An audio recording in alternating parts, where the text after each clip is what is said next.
Yun, dito po tayo sa GSIS Village, San Pedro, Laguna. Kasama natin si Boss Danny. Boss Danny! Yes. Ang gusto tong kotse mo? May benta mo ba to? Oo naman. O ayan, pakita natin. Toyota Corolla GLI 1994 model. All power to ha, EFI engine. Ayan o. Manual transmission. Power windows. Ayan ha, power windows. Ayan ang loob. Maayos pa. Yung body, medyo lata pa. May part na may masilya. O kung masailang ka, repaint lang katapat. Stock mags. Lahat ng goma, makakapal no? O, makapal o lahat ng goma. Ayan o. O ayan, paikot. Ayan loob. Mayroon lang mga hindi gumagana. Pero yung headlight nagana high and low.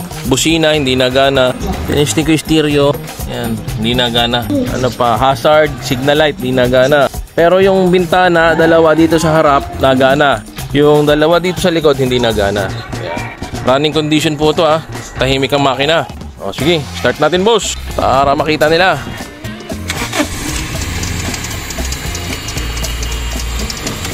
Yung belt. Ano yun? Ay, oh. Yung sa clutch ng ano, no? Sa aircon, no? Ano lang. Ayan. Pero makina napakatahimik. Parang hindi na andar. Tapos walang katagas-tagas. Makita natin to kung may talsik tsaka usok. Hindi mainggi, ha? Oo. Napastart na namin to kanina kaya mainit na to. Oh, walang talsik, ha? Walang usok. At ito, meron to konting-konti lang. Normal naman yung may talsik na konti yan.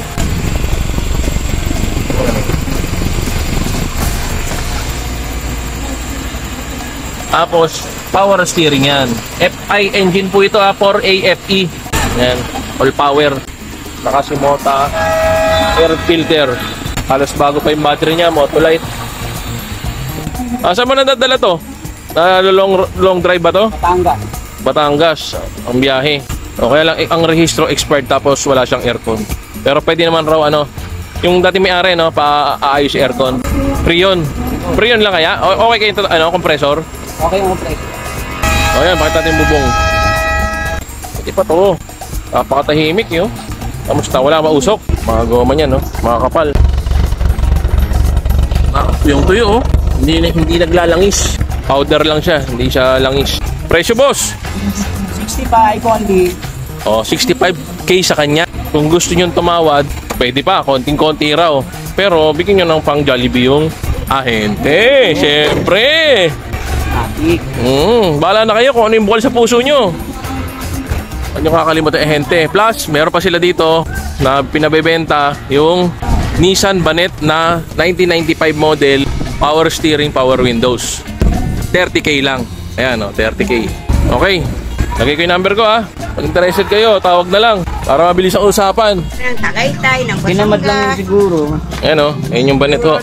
Nissan Banet na gasoline engine, manual transmission.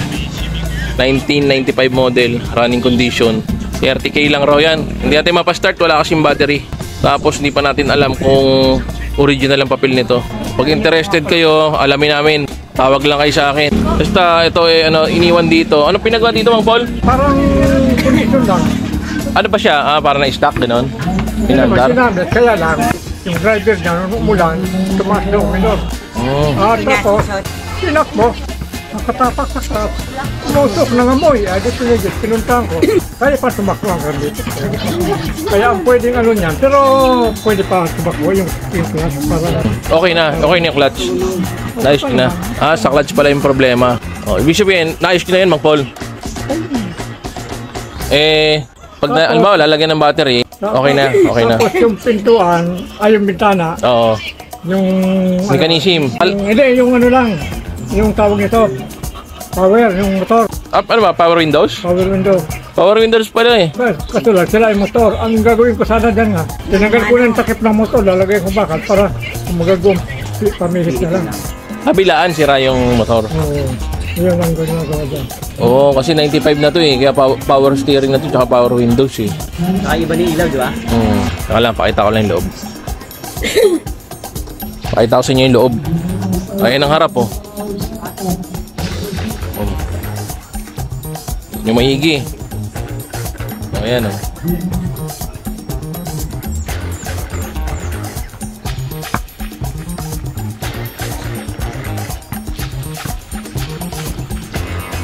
Ano pala to? Power windows tapos power steering. Hindi pa natin alam kung original ang papers pero mayroon raw papel. Pwedeng Xerox, pwedeng original.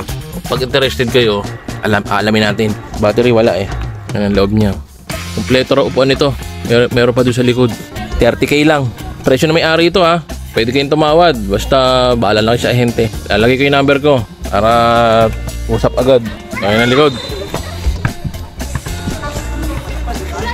Tawag na lang sa interesado.